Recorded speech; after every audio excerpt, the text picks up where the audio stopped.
ಅಸಲಿಗೆ ಬಿಜೆಪಿಯವರ ಆರೋಪ ಸಿಟಿ ರವಿಯವರನ್ನ ಕಾರ್ನಲ್ಲಿ ರಾತ್ರಿ ಇಡೀ ಸುತ್ತಿಸೋದು ಯಾಕೆ ಅಂತ ಹೇಳಿ. ಈ ರಾತ್ರಿ ಇಡೀ ಪೊಲೀಸರು ಸಿಟಿ ರವಿಯವರನ್ನ ಸುತ್ತಿಸಿರೋದನ್ನ ಗಮನಿಸ್ತಾ ಇದ್ರೇನೆ ಅನೇಕ ಅನುಮಾನಗಳು ಹುಟ್ಕೊಳ್ತಾ ಇದೆ ಅನ್ನೋದು ಬಿಜೆಪಿಯವರ ವಾದ. ಅಸಲಿಗೆ ಈ ಇಡೀ ಘಟನೆ ನಡೆದ ದಿನ ಏನೇನಾಯಿತು ಅನ್ನೋದನ್ನ ಕ್ವಿಕ್ಕಾಗಿ ಗಮನಿಸ್ತಾ ಹೋಗೋಣ. ಫ್ಯಾಕ್ಟನ್ನು ಬೆಳಗಾವಿಯಲ್ಲಿ ಡಿಸೆಂಬರ್ 19ರಂದು ನಡೆದಿದ್ದೇನು ಅನ್ನೋದನ್ನು ನಾವು ನೋಡೋದಾದರೆ, ಸುವರ್ಣಸೌಧದಲ್ಲಿ ಮೊದಲು ಸಿಟಿ ರವಿ ಅವರು ಅವಾಚ್ಯ ಶಬ್ದದಿಂದ ಲಕ್ಷ್ಮೀ ಹೆಬ್ಬಾಳ್ಕರ್ ಅವರನ್ನು ಪರಿಷತ್ನ ಕಲಾಪದ ಅವಧಿಯಲ್ಲಿ ಅಂದರೆ ಅವಧಿ ಮುಕ್ತಾಯ ಆಗಿತ್ತು, ಅದಾದ ನಂತರದಲ್ಲಿ ಆಗ್ತಾ ಇದ್ದ ಗಲಾಟೆಯಲ್ಲಿ ನಿಂದಿಸಿದ್ರು ಅನ್ನೋ ಆರೋಪ. ಯಾವಾಗ ಲಕ್ಷ್ಮೀ ಹೆಬ್ಬಾಳ್ಕರ್ ಅವರ ಮೇಲೆ ಸಿಟಿ ರವಿಯವರು ಅಶ್ಲೀಲ ಪದವನ್ನು ಬಳಕೆ ಮಾಡಿದ್ರು ಅನ್ನೋ ವಿಚಾರ ಆಚೆ ಬಂತು, ಲಕ್ಷ್ಮೀ ಹೆಬ್ಬಾಳ್ಕರ್ ಅವರ ಬೆಂಬಲಿಗರು ಏಕಾಏಕಿ ಸುವರ್ಣಸೌಧದ ಒಳಗೆ ನುಗ್ಗಿ ಸಿಟಿ ರವಿಯವ್ರ ಮೇಲೆ ಹಲ್ಲೆ ಮಾಡಲಿಕ್ಕೆ ಪ್ರಯತ್ನ ಮಾಡ್ತಾರೆ. ದೃಶ್ಯದಲ್ಲಿ ಗಮನಿಸಿದ್ದೀರಿ ಅದನ್ನು. ಇನ್ನು ಮತ್ತೊಂದು ಕಡೆಯಲ್ಲಿ ಇದೇ ಅವಾಚ್ಯ ಪದ ಬಳಕೆ ವಿಚಾರಕ್ಕೆ ಸಂಬಂಧಪಟ್ಟಂತೆ ಹಿರೇಬಾಗನವಾಡಿಯಲ್ಲಿ ಕೇಸ್ ದಾಖಲಾಗುತ್ತೆ ಅಧಿಕೃತವಾಗಿ ಸಿಟಿ ರವಿಯವರ ವಿರುದ್ಧ. ಸಂಜೆ ವೇಳೆಗೆ MLC ಸಿಟಿ ರವಿಯವರನ್ನ ಅರೆಸ್ಟ್ ಮಾಡಿ ಕರೆದೊಯ್ತಾರೆ ಪೊಲೀಸರು. ನೆನ್ಪಿಟ್ಕೊಳ್ಳಿ, ಕೇಸ್ ದಾಖಲಾಗಿದ್ದು ಹಿರೇಬಾಗೇವಾಡಿ ಪೊಲೀಸ್ ಠಾಣೆಯಲ್ಲಿ.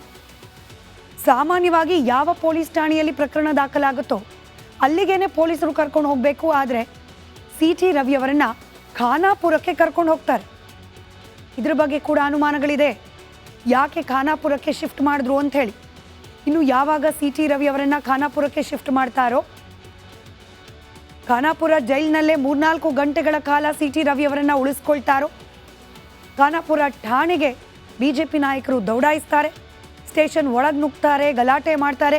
ಇದಕ್ಕೆ ಸಂಬಂಧಪಟ್ಟಂತಹ ವಿಡಿಯೋಗಳನ್ನು ಇದೀಗ ಕಾಂಗ್ರೆಸ್ ನಾಯಕರು ಹೊರಗೆ ಬಿಟ್ಟು, ನೋಡಿ ಬಿಜೆಪಿಯವರು ಹಿಂಗೆ ದಾಂಧಲೆ ಮಾಡದೆ ಹೋಗಿದ್ದಿದ್ರೆ ಸಿಟಿ ರವಿಯವರನ್ನ ಖಾನಾಪುರ ಸ್ಟೇಷನ್ನಿಂದ ನೇರವಾಗಿ ಬೆಂಗಳೂರಿಗೆ ಕರ್ಕೊಂಡು ಬರೋ ಇರಾದೆ ಪೊಲೀಸರಿಗಿತ್ತು. ಆದರೆ ಬಿಜೆಪಿ ನಾಯಕರು ಸೃಷ್ಟಿ ಮಾಡಿದಂಥ ಈ ಹೈ ಡ್ರಾಮಾ ಸಿಟಿ ರವಿಯವರಿಗೆ ಹಾಗೆ ಆ ಠಾಣೆಯ ಪೊಲೀಸರಿಗೆ ರಕ್ಷಣೆ ಎಲ್ಲಿ ತಪ್ಪು ಹೋಗುತ್ತೋ ಅನ್ನೋ ಕಾರಣಕ್ಕೇನೆ ಪೊಲೀಸರು ಹಿಂಗೆ ರಾತ್ರಿ ಎಲ್ಲ ಸುರಕ್ಷಿತ ಸ್ಥಳದ ಹುಡುಕಾಟಕ್ಕೋಸ್ಕರ ಸಿಟಿ ರವಿಯವರನ್ನ ಸುತ್ತಾಡಿಸಿದ್ರು ಅನ್ನೋದು ಸರ್ಕಾರದ ವಾದ. ಪೊಲೀಸರು ಕೂಡ ಬಹುತೇಕ ಇದನ್ನೇ ಹೇಳ್ತಿರೋ. ಸಿಟಿ ರವಿಯವರನ್ನ ಪೊಲೀಸರು ಖಾನಾಪುರ ಠಾಣೆಯಿಂದ ಯಾವಾಗ ಬಿಜೆಪಿಯ ನಾಯಕರೆಲ್ಲ ಅಲ್ಲಿ ಬರ್ತಾರೆ, ಕೂಗಾಟ ಕಿರ್ಚಾಟಗಳಾಗತ್ತೆ, ಅಲ್ಲಿಂದ ಪೊಲೀಸರು ಕರ್ಕೊಂಡು ಹೋಗೋ ಸಂದರ್ಭದಲ್ಲಿ ಗೇಟ್ ತಗುಲಿ ಸಿಟಿ ರವಿಯವರ ಹಣೆಗೆ ಗಾಯ ಆಗುತ್ತೆ, ರಕ್ತ ಚಿಮ್ಮೋಕ್ ಶುರುವಾಗತ್ತೆ. ಯಾವಾಗ ಹಣೆಗೆ ಗಾಯ ಆಗುತ್ತೋ ಅಲ್ಲಿಂದ ಪ್ರಾರಂಭ ಆಗುತ್ತೆ ಈ ಕೊಲೆ ಮಾಡುವ ಯತ್ನದ ಆರೋಪ. ತಮ್ಮನ್ನ ಕೊಲೆ ಮಾಡೋ ಪ್ರಯತ್ನ ಮಾಡ್ತಿದ್ದಾರೆ ಅಂತ ಹೇಳಿ ಸಿಟಿ ರವಿ ಸೇರಿದಂತೆ ಅವರ ಬೆಂಬಲಿಗರು ರಂಪಾಟ ಮಾಡಲಿಕ್ಕೆ ಪ್ರಾರಂಭ ಮಾಡ್ತಾರೆ. ಅಲ್ಲಿಂದ ಖಾನಾಪುರ ಠಾಣೆಯಿಂದ ಬೆಂಗಳೂರಿಗೆ ಕರೆದುಕೊಂಡು ಹೋಗ್ತೀವಿ ಅಂತ ಹೇಳಿ ಪೊಲೀಸರು ಅಲ್ಲಿಂದ ಹೊರಡ್ತಾರೆ. ಆದರೆ ಇಡೀ ರಾತ್ರಿ ಬೆಳಗಾವಿ, ಬಾಗಲಕೋಟೆ, ಧಾರವಾಡದಲ್ಲಿ ರೌಂಡ್ಸ್ ಹೊಡೆಸಲಾಗಿದೆ. ಮೊದಲು ನಂದಗಡ, ಅಲ್ಲಿಂದ ಕಿತ್ತೂರು, ಅಲ್ಲಿ ಪ್ರಥಮ ಚಿಕಿತ್ಸೆ, ನಂತರದಲ್ಲಿ ಬೈಲಹೊಂಗಲ ವ್ಯಾಪ್ತಿಯ ದೊಡವಾಡ, ಅಲ್ಲಿಂದ ಬೆಳವಾಡಿ, ಹೀಗೆ ಸಿಟಿ ರವಿಯವರನ್ನ ಒಂದೂರಿನಿಂದ ಮತ್ತೊಂದೂರಿಗೆ ಕರ್ಕೊಂಡು ಹೋಗಲಾಗಿದೆ. ಸವದತ್ತಿಗೆ ಹೋಗಿ ಅಲ್ಲಿಂದ ಬಾಗಲಕೋಟೆ ಜಿಲ್ಲೆಯ ಲೋಕಾಪುರಕ್ಕೆ ಕರ್ಕೊಂಡು ಹೋಗಲಾಗುತ್ತೆ. ಲೋಕಾಪುರದಿಂದ ರಾಮದುರ್ಗ, ಮಧ್ಯರಾತ್ರಿ 3 ಗಂಟೆಗೆ ರಾಮದುರ್ಗದಲ್ಲಿ ನಡುರಸ್ತೆ ಮೇಲೆ ಕೂತು ಸಿಟಿ ರವಿ ಅವರು ಹೈಡ್ರಾಮಾ ಮಾಡ್ತಾರೆ. ಯಾಕೆ ಸುತ್ತಿಸ್ತಿದ್ದೀರಿ, ಎಲ್ಲಿ ಕರ್ಕೊಂಡು ಹೋಗ್ತಿದ್ದೀರಿ? ರಾಮದುರ್ಗದ ಬಳಿ ಜೀಪ್ನಿಂದ ಇಳಿತಿದ್ದಂತೆ ಸಿಟಿ ರವಿಯವರು ರಸ್ತೆ ಮೇಲೇನೆ ಕೂತು ಪ್ರಶ್ನೆ ಮಾಡ್ತಾರೆ. ನನ್ನನ್ನು ಕೊಲೆ ಮಾಡಲಿಕ್ಕೆ ಹೀಗೆ ರಾತ್ರೋರಾತ್ರಿ ಎಲ್ಲೆಲ್ಲೋ ಅಲ್ದಾಡಿಸ್ತಿದ್ದಾರೆ, ಕೊಲೆ ಮಾಡಿಬಿಡ್ತಾರೆ ಅಂಥೇಳಿ ಸಿಟಿ ರವಿಯವರು ಕೂಗಾಟ ಮಾಡಿದ ದೃಶ್ಯವನ್ನು ನೀವು ಗಮನಿಸಿದ್ದೀರಿ. ರಾಮದುರ್ಗದ ಯರಗಟ್ಟಿಗೆ ಕರ್ಕೊಂಡು ಹೋಗಿ ಅಲ್ಲಿ ಉಪಹಾರದ ವ್ಯವಸ್ಥೆಯನ್ನು ಮಾಡಲಾಗುತ್ತೆ. ಅದಾದ ನಂತರ ಯರಗಟ್ಟಿಯಿಂದ ನೇಸರ್ಗಿ, ಅಲ್ಲಿಂದ ಅಂಕಲಗಿ ಠಾಣೆಗೆ ಸಿಟಿ ರವಿಯವರನ್ನ ಶಿಫ್ಟ್ ಮಾಡಲಾಗತ್ತೆ. ಹೀಗೆ ಇಡೀ ರಾತ್ರಿ ಸಿಟಿ ರವಿಯವರನ್ನ ಸುತ್ತಾಡಿಸಿದ ವಿಚಾರಕ್ಕೆ ಸಂಬಂಧಪಟ್ಟಂತೆ ಪೊಲೀಸ್ ಇಲಾಖೆಯನ್ನ ಕಾಂಗ್ರೆಸ್ ಸರ್ಕಾರ ದುರ್ಬಳಕೆ ಮಾಡಿಕೊಂಡಿದೆ ಅನ್ನೋ ಆರೋಪವಾದ ಆದಿಯಾಗಿ ರಾಜ್ಯದಲ್ಲಿ ಕಾಂಗ್ರೆಸ್ ಅಧಿಕಾರಕ್ಕೆ ಬಂದರೆ ಸಾಕು ಗೂಂಡಾಗಿರಿ ಆರಂಭವಾಗುತ್ತೆ ಅಂಥೇಳಿ ಪ್ರತಿಪಕ್ಷ ನಾಯಕ ಆರ್ ಅಶೋಕ್ ಕಿಡಿಕಾರಿದ್ದಾರೆ. ಅಸಲಿಗೆ ಬಿಜೆಪಿಯವರ ಆರೋಪ ಸಿಟಿ ರವಿಯವರನ್ನ ಕಾರ್ನಲ್ಲಿ ರಾತ್ರಿ ಇಡೀ ಸುತ್ತಿಸೋದು ಯಾಕೆ ಅಂತ ಹೇಳಿ. ಈ ರಾತ್ರಿ ಇಡೀ ಪೊಲೀಸರು ಸಿಟಿ ರವಿಯವರನ್ನ ಸುತ್ತಿಸಿರೋದನ್ನ ಗಮನಿಸ್ತಾ ಇದ್ರೇನೆ ಅನೇಕ ಅನುಮಾನಗಳು ಹುಟ್ಕೊಳ್ತಾ ಇದೆ ಅನ್ನೋದು ಬಿಜೆಪಿಯವರ ವಾದ. ಅಸಲಿಗೆ ಈ ಇಡೀ ಘಟನೆ ನಡೆದ ದಿನ ಏನೇನಾಯಿತು ಅನ್ನೋದನ್ನು ಕ್ವಿಕ್ಕಾಗಿ ಗಮನಿಸ್ತಾ ಹೋಗೋಣ. ಫ್ಯಾಕ್ಟನ್ನು ಬೆಳಗಾವಿಯಲ್ಲಿ ಡಿಸೆಂಬರ್ 19ರಂದು ನಡೆದಿದ್ದೇನು ಅನ್ನೋದನ್ನು ನಾವು ನೋಡೋದಾದರೆ, ಸುವರ್ಣಸೌಧದಲ್ಲಿ ಮೊದಲು CT ರವಿ ಅವರು ಅವಾಚ್ಯ ಶಬ್ದದಿಂದ ಲಕ್ಷ್ಮೀ ಹೆಬ್ಬಾಳ್ಕರ್ ಅವರನ್ನು ಪರಿಷತ್ನ ಕಲಾಪದ ಅವಧಿಯಲ್ಲಿ, ಅಂದರೆ ಅವಧಿ ಮುಕ್ತಾಯ ಆಗಿತ್ತು, ಅದಾದ ನಂತರದಲ್ಲಿ ಆಗ್ತಾ ಇದ್ದ ಗಲಾಟೆಯಲ್ಲಿ ನಿಂದಿಸಿದ್ರು ಅನ್ನೋ ಆರೋಪ.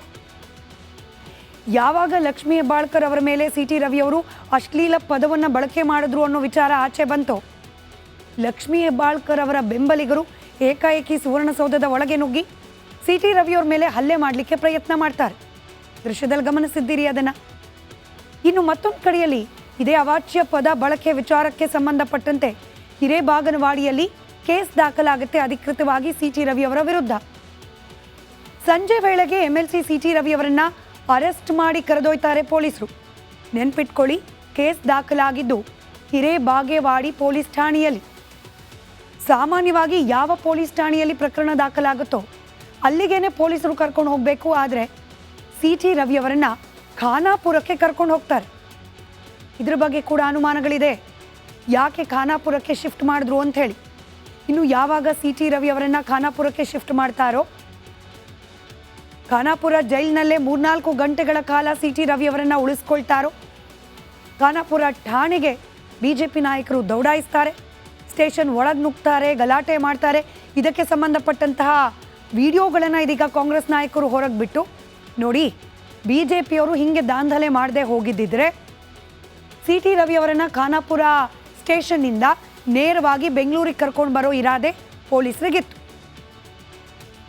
ಆದರೆ BJP ನಾಯಕರು ಸೃಷ್ಟಿ ಮಾಡಿದಂಥ ಈ ಹೈ ಡ್ರಾಮಾ CT ರವಿಯವರಿಗೆ ಹಾಗೆ ಆ ಠಾಣೆಯ ಪೊಲೀಸರಿಗೆ ರಕ್ಷಣೆ ಎಲ್ಲಿ ತಪ್ಪು ಹೋಗುತ್ತೋ ಅನ್ನೋ ಕಾರಣಕ್ಕೇನೆ ಪೊಲೀಸರು ಹಿಂಗೆ ರಾತ್ರಿ ಎಲ್ಲ ಸುರಕ್ಷಿತ ಸ್ಥಳದ ಹುಡುಕಾಟಕ್ಕೋಸ್ಕರ CT ರವಿಯವರನ್ನ ಸುತ್ತಾಡಿಸಿದ್ರು ಅನ್ನೋದು ಸರ್ಕಾರದ ವಾದ.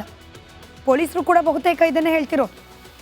CT ರವಿಯವರನ್ನ ಪೊಲೀಸರು ಖಾನಾಪುರ ಠಾಣೆಯಿಂದ, ಯಾವಾಗ BJPಯ ನಾಯಕರೆಲ್ಲ ಅಲ್ಲಿ ಬರ್ತಾರೆ, ಕೂಗಾಟ ಕಿರ್ಚಾಟಗಳಾಗತ್ತೆ, ಅಲ್ಲಿಂದ ಪೊಲೀಸರು ಕರ್ಕೊಂಡು ಹೋಗೋ ಸಂದರ್ಭದಲ್ಲಿ ಗೇಟ್ ತಗುಲಿ CT ರವಿಯವರ ಹಣೆಗೆ ಗಾಯ ಆಗುತ್ತೆ, ರಕ್ತ ಚಿಮ್ಮೋಕ್ ಶುರುವಾಗತ್ತೆ.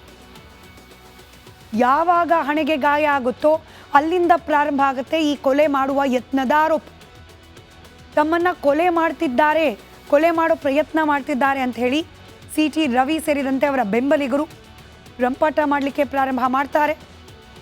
ಅಲ್ಲಿಂದ ಖಾನಾಪುರ ಠಾಣೆಯಿಂದ ಬೆಂಗಳೂರಿಗೆ ಕರೆದುಕೊಂಡು ಹೋಗ್ತೀವಿ ಅಂತ ಹೇಳಿ ಪೊಲೀಸರು ಅಲ್ಲಿಂದ ಹೊರಡ್ತಾರೆ. ಆದರೆ ಇಡೀ ರಾತ್ರಿ ಬೆಳಗಾವಿ, ಬಾಗಲಕೋಟೆ, ಧಾರವಾಡದಲ್ಲಿ ರೌಂಡ್ಸ್ ಹೊಡೆಸಲಾಗಿದೆ.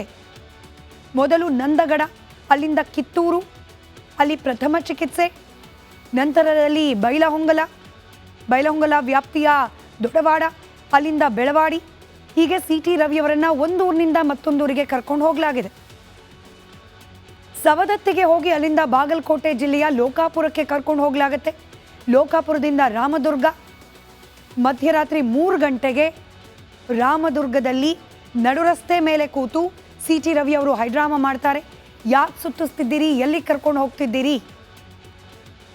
ರಾಮದುರ್ಗದ ಬಳಿ ಜೀಪ್ನಿಂದ ಇಳಿತಿದ್ದಂತೆ CT ರವಿಯವರು ರಸ್ತೆ ಮೇಲೇನೆ ಕೂತು ಪ್ರಶ್ನೆ ಮಾಡ್ತಾರೆ.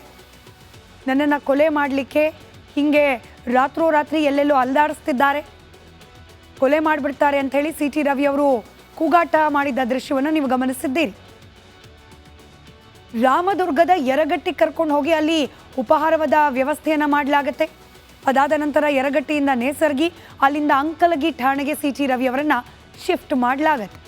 ಹೀಗೆ ಇಡೀ ರಾತ್ರಿ CT ರವಿಯವರನ್ನ ಸುತ್ತಾಡಿಸಿದ ವಿಚಾರಕ್ಕೆ ಸಂಬಂಧಪಟ್ಟಂತೆ ಪೊಲೀಸ್ ಇಲಾಖೆಯನ್ನ ಕಾಂಗ್ರೆಸ್ ಸರ್ಕಾರ ದುರ್ಬಳಕೆ ಮಾಡಿಕೊಂಡಿದೆ ಅನ್ನೋ ಆರೋಪವಾದ ಆದಿಯಾಗಿ ರಾಜ್ಯದಲ್ಲಿ ಕಾಂಗ್ರೆಸ್ ಅಧಿಕಾರಕ್ಕೆ ಬಂದರೆ ಸಾಕು, ಗೂಂಡಾಗಿರಿ ಆರಂಭವಾಗುತ್ತೆ ಅಂತ ಹೇಳಿ ಪ್ರತಿಪಕ್ಷ ನಾಯಕ R. ಅಶೋಕ್ ಕಿಡಿಕಾರಿದ್ದಾರೆ.